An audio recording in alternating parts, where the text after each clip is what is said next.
Ya vengo trabajando más o menos aproximadamente 10 años con este Ministerio de Títeres, porque en esos lugares más lejanos es donde hay mucha necesidad.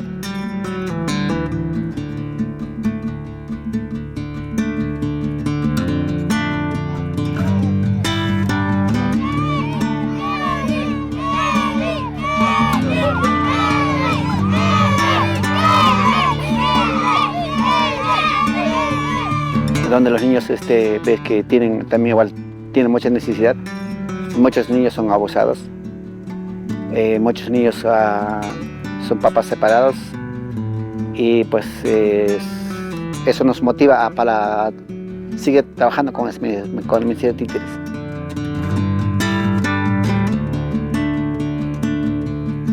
Donde juntas todos los niños a una iglesia o un colegio, venimos a compartir los valores. Y por eso los colegios a nosotros nos abren las puertas rápido.